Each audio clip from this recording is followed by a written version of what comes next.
গাছ আম ভর্তাটা অনেক টেস্ট হয়েছে এবং অস্থির একটা কালার হয়েছে। এই গাছ তো আজকে আম চুরি করতে যাইতেছি, তো আপনারা সাথে থাকবেন।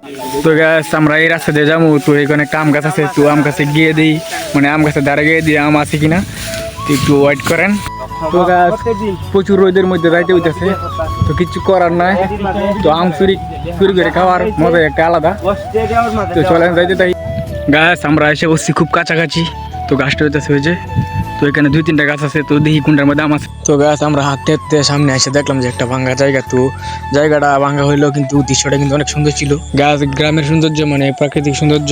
তো গাছ নদী পূর্ব পার হয়ে যাও, নদী শাখা পার হয়ে যাইতে তো আম গাছ তলে, তো যাই গাছ একটু এই যে আমাদের রাস্তা, এই রাস্তাতে আমরা হইতেছি, তো এই জায়গাটার মধ্যে তো এই গাছ পাড়াইতেছি একজনটে আম পাড়া লাগিয়ে এই গাছতে, ওই না আম গাছটা তো আর আছি। তো এই গাছটা দেখে আম পাচ্ছি।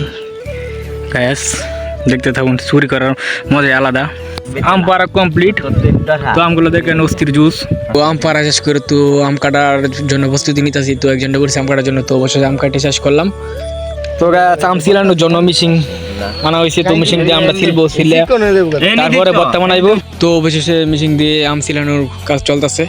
গাছ অবশেষে আম কাটা এবং ছিলা শেষ, তো এখন আমের মধ্যে মরিচ দিব এবং লবণ যা যা দেওয়ার কাম তা দিব। তো সবাই রেডি হয়ে বসে আছে যে কোন সময় খাইবো। তো আম ভর্তা দেখে আরো বেশি মানুষ আসছে, তো ওরা বসে আছে কোন সময় বানানি হইব, তো বানানি হইলে ওরা খাইবো। তো আম ভর্তা জানেনি তো কেমন, যে কেউ দেখলে মুখ দিয়ে পানি পড়ে। তো অবশেষে বানানো শেষ, তো সবাই খাইতেছে, তো অনেক টেস্ট হয়েছে, অনেক অস্থির একটা মজা হয়েছে আম ভর্তাটা।